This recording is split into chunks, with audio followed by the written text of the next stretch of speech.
Welcome to GearCheckGames. This is part 4 of our commentary for Metroid Prime. Last time we collected the Morph Ball bombs and the Charge Beam here in the Chozo Ruins, and we defeated Flagra, the boss that was poisoning the water supply. And today we're going to head towards the next area of the game. The water hole. You stole my joke. Gotta be quicker on the draw, Sheriff. Yeah, oh boy. Yeah, it's just the Wild West out here on in the Chozo Ruins. Maybe there will be a snake in our boot if we get the high jump boots later. In our space jump boots. Yeah. Oh, thankfully, no. Oh no, we gotta get the super speedball first. Yep. Right, and some of the more astute viewers might be asking, why did we not go down that elevator? Well, I believe Joe that's has the way to the next part of the game. But we got some cool new toys last time, and we've picked up a lot of cool new toys since touching down on Talid Forest. So I'm going to partake here in what I like to call the Chozo Ruins Victory Lap.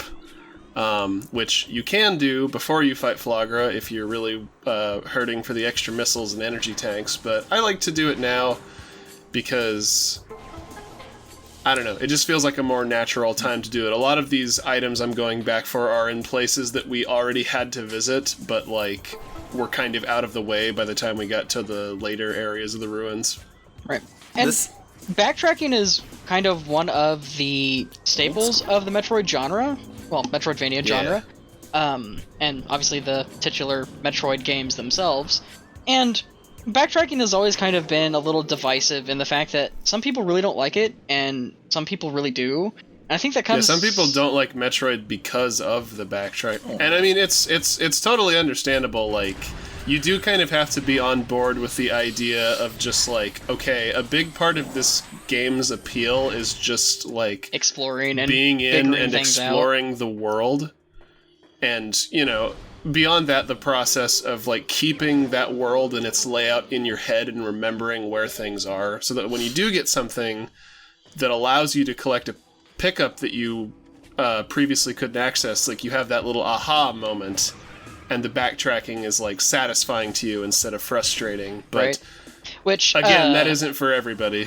And which I think that segues into what I was getting ready to say next is I think that divisiveness comes from the fact that there's two ways that backtracking can be kind of how it can emerge. And that's for good backtracking where you run into some obstacle that is iconic or notable, almost like a landmark. Something you remember. Yeah, something that will make it to where you can remember, the small holes for the Morph Ball, or something that Joe just ran past, a half pipe, which will eventually soon get a power up that can make use of half pipes. The skateboard. Yeah, sooner than you might think. Right. And so those Samus skateboard. Yeah. And so design decisions like that, like this half pipe here, where whenever we get the upgrade that allows us to use those, there's a half pipe there next to the upgrade, which is good. Well, yeah, not only is there that weird the half pipe, this weird memorable terrain structure, but you can see a missile up there. Yeah. There's a clear connection that you need to remember this. So whenever you get something that can exploit it, you can come back here later. And that's good backtracking.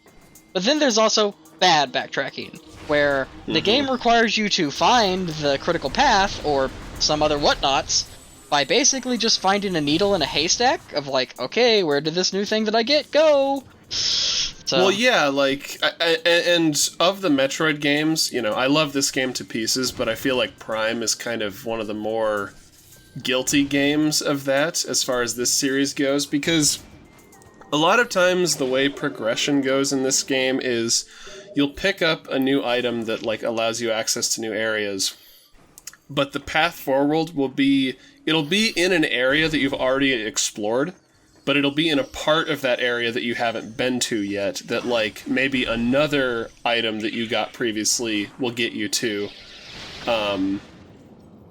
And then once you get the one critical thing that you need there, you'll then have to backtrack to the point of the game you were in previously to get a more substantial chunk of new level design. And again, I understand why that's a turnoff to some. It isn't the most efficient way to go through a game. But I don't know about you guys, I think that was one of the things that really made me love this game when I first played it, because you didn't know where the critical path was. You didn't know what the next thing you were supposed to do was. So it was like, the critical path could be anywhere. The whole world feels like it could be important. And yeah, that's like kind of a daunting thing for some, but for me, it just made this game feel like so real and right. Well, and also like enticing. If you're enraptured by stuff like that, like figuring out a world like this that's, you know, just mysterious and you're just kind of like alone and isolated, common themes of the Metroid games, it adds so much content. And speaking of bad backtracking, level design, and all whatnots, I think some of the bad backtracking issues with Prime, one, in its, you know, adaptation to 3D, is its level design, as good as it is, overall kind of has some flaws. Whereas Super Metroid's overall map, you could very easily transition between areas. We have Magmoor Caverns, which, as much as I love this area and its theming, is just tedious. Yeah, Magmoor Caverns, like, I think if this world had been thought through a little more, this could have been like the hub area of the game. Because the only real function it serves is to, like, connect different parts of the game via Magmoor Caverns is basically just a very long, linear passage through this kind of magma cavern with a couple of elevators along the way. And lots of platforming. But the problem is that it doesn't connect to every area of the game, and there are certain areas that are only accessible via Magmoor Caverns, so you end up just spending a lot of time in this area. Apart from this initial visit where we are, you know, going through, like, new content, just going back through rooms that you've already been through that don't really have anything super important to find. Like, there are missile expansions and energy... Well, actually, are there energy tanks? I can't remember. I think there's like an energy tank in this world. Like, it's a shame, because the design of Magmoor Caverns is really, really cool, with all the, like, heavy industry and the lava and the very exotic wildlife that exists in such a inhospitable area. Yeah. But it's ultimately just a big, long hallway with tedium. Like, these platforms are, you know, it's just... Okay, make sure you jump at the right time. Jump, jump. That just happens, like, throughout the entire Magmoor Caverns. Well, hey, at least you get to jump along to a golden oldie from Super Metroid. Oh, for sure. And, like... and, like, I'm complaining about, like, it being, like, this perilous, you know, always having to jump and, like, basically walk on eggshells in the area. I think that, like, is definitely the charm of the area. It's like, this is, you know, like, this place isn't messing around. It's pretty rough. But the fact that it's one big long hallway and you just have to do that multiple times going back and forth just makes it all the more tedious. So, like, what could be a good bit of level design becomes bad because of a more overarching decision. Well, and I think part of the problem is not just the fact that you have to come back through this area, but along the route that I took through this game, I'm pretty sure I had to go back through Magmoor Caverns in some capacity like 8 to 10 times. Yeah. And like I said, to my knowledge, there is only one, like, plot critical power-up or not plot critical per se, but you know what I mean. Critical to path. get through this world. Yeah. Yeah. Which... And you get it, like... way late. 75% of the way through the game. Yeah. Oh, yeah. I remember what it is. God, when you just made me remember, I just did a couple months ago, I did a 100% hard mode run of this game. And like you said, you have to come through Magmoor Caverns, because sometimes it is a shortcut to other areas. So you just see a lot of this area while traversing the world to pick up treasures. Yeah. So like you said, there's not as many treasures in here, so you're just like, hey, it's this place again. We're back. One thing about Magmoor Caverns that, like, simultaneously, I find it really, like, charming and pretty technically cool for the time is the visor effects when you walk over a steam vent. Oh, yeah. Your visor gets fogged up, which, you know, from an immersion standpoint, that's pretty cool that they thought of that and that they put it in the game, but from a gameplay standpoint, it's like, I'm trying to find this tiny little hole I need to go in. The novelty, and I can't see a damn thing. The novelty, and, like, one thing I was about to say, I'm just like, Magmoor Caverns is, like, a lot more tolerable in the first playthrough when you don't know the game at all. Like, because it's, new, novel, and a really nifty area, it's kind of the same thing with those visor effects. It's just like, this is nice. The first time, could you stop? Mm-hmm. Well, yeah, speaking of, like, visibility problems, So and it's things like that summer. inhibit your... Yeah, you might say that. Before we leave these Triceratops guys behind one last time, they are also one of my favorite enemies from the Prime games, with just their weird, unique, quirky design of like just they're picking a bunch up of and neat freaks. pushing stuff out of their little hives. And let me tell you what, those guys are a big pain in the Metroid Prime pinball game, because they spit your ball right towards the gutter. Yeah, only true fans have played Metroid Prime Pinball, so I guess I need to turn in my fan cards here. If you do get the time, like the Prime pinball game is a very good pinball game. Like it conveys the story of the Prime games as much as a like themed pinball set could. So I've always been curious about it. it is better than you would expect. Sorry about that. I had to use the speed booster there. Bet you didn't know it was in this game. Yeah. Cameo of the Agrabah theme. Yeah, you thought we were done with Kingdom Hearts? Guess again. It's Well, yeah, always we here. gotta go fight Kurt They'll never leave Ziza. us. Yeah. With our space gun. It's the only way to defeat him. This fight was a lot harder with a metal pole. That's why you get... Hey man, play smarter, not harder. Speaking of playing smarter, not harder, it almost slightly triggers me that you don't use missiles on those things, and instead take Hey multiple man, charge missiles shots. are... I only have like 55 of them, dude. Yeah. I know. You're so limited. You never know when you're gonna need 55 missiles. Yeah. Answer on the final boss. Yeah. The final You're boss. gonna need more than 55 on the final boss. Well, I honestly used more on the next to final boss, the Omega Pirate. Oh, yeah, me too, because half of those shots don't even connect. Well, Yeah. Because his hitboxes are just I all hate, screwed up. I hate to break it to you, Trey, but the Omega Pirate isn't the next to last boss. He's not? No, because you have to He fight almost Mecha Ridley. I forgot about Who, him. in classic Ridley fashion, you do in fact have to use a ton of missiles on, so it's Yeah. your statement still works. Yeah. I mean, if you're a loser, or you could just use exclusively charge beam like I did as a kid. You know, You need not those all of us can be missiles. elite gamers, Dan. I don't know why, but when he gets to the ground, I always like to use the plasma beam on him. Like to catch that just so much pterodactyl fun. on So, fire. I do look forward to when we have that fight, because I have a couple of tidbits that you guys may not know about that fight. Yeah. Well, it's a little late for tips and tricks now, Trent. I've recorded the entire game. I know, but whenever we go through to do an actual single segment, 100% speedrun, no out of bounds, first of its kind for Metroid Prime, I'll let you know. Uh-huh.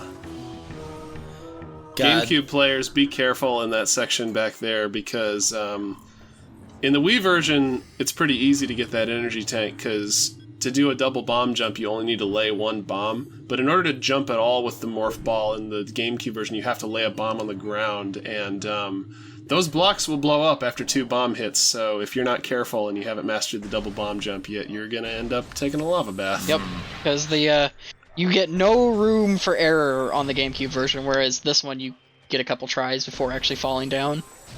I'm sad these little ice doors don't form back every time you come through there. You are? You say on the first time through, but then on the Yeah. 8th time through, you're like, oh my god, just stay dead. Yeah, that definitely How be does one this of those. ice keep growing back? Yeah, definitely be one of those moments where it's just like, okay, I've broken this like 3 times now. Can you just please stop and let me through? Samus just walks past and then like looks back and gives the icicles the stink eye, like, you better not show your ugly mug around here again. Speaking of things that die and never come back, make sure you don't forget the ice shriek bats, Joe. Oh, I don't. Never again. You're lucky. Even on playthroughs where I'm not going for 100% logbook, I always get I'm always like, where are you? Where are you, you little bastards? What's worse, missing the ice shriekbacks and Phendrana drifts, or Flagra's tentacles? Oh my god, did we even mention that? Yeah, the tentacles count as a separate creature, and you gotta scan on both if you want 100% logbook. You That's actually right. just reminded me. I have a distinct memory of getting like 99% in this game, and I mean, for one, it's already hard to tell what you're missing because the things that you're missing are just like question marks, and they're not grouped by location or anything. Yeah, you have to like if you really want to complete the logbook, you have to like cross-reference an enemy list from the internet. Yeah, and I might have gotten the ice streak bats, but I'm Joe's pretty on a sure I rampage. remember the thing I missed being Flogger's tentacle. Yeah, I remember the first time I ever attempted to 100% the logbook, the one thing I missed was the tentacle. There is 'Cause I knew also about a couple of logs on the frigate before it gets deorbited. That if you don't get them then, be sure and get the. just can't. There's one. I think there's one like pirate log, and then the parasite queen and the parasite like creature. Yeah, are the only ones you can miss. It's the console log that's like hidden next to all the other non-important logs that always gets me. Because it's just like, oh, yep, I forgot that one special log. Well, whenever I play a Metroid game or whatever, I always go through or a Metroid Prime game, I always go through the first area with like a fine-tooth comb, because I know I'll never be able to go back. Yeah, Make sure I well, that's kind of how you figure out what everything. the plot is in the early areas of this game. Like, we kind of glossed over the Orphean when we were doing the tutorial section of this game, but like, when I first played this game, and many times after, just for the fun of it, I love to read the pirate logs, because they talk about all the stuff going wrong in the station, and like where they're sending people and what they're doing with it.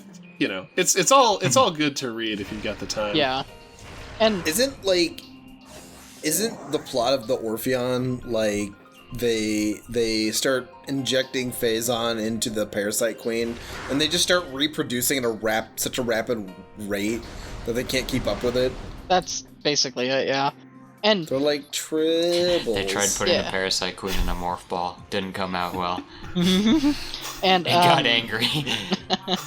I can't imagine why. So that's in reference to the fact that, well, I don't want to spoil too much, but the pirates are on an ever-long quest of trying to replicate Samus's enigmatic Chozo technology for their own gain. And, space pirates, shockingly enough, don't exactly have the best science department. So, to say that their results are inconsistent is, Would you call them bug-brained? Ha ha ha ha. But so, there's always a lot of detail in the logs and scans. Like, of note, those little Shogoth things, I actually can't remember exactly what they're called, but... Shegoth, yeah, I believe. Whenever you scan them here, it mentions, hey, these are the baby ones. There are bigger ones later. Oh yeah, the most aggressive and scary enemy you've yet faced. Yeah, there's a bigger version of this. Better watch out.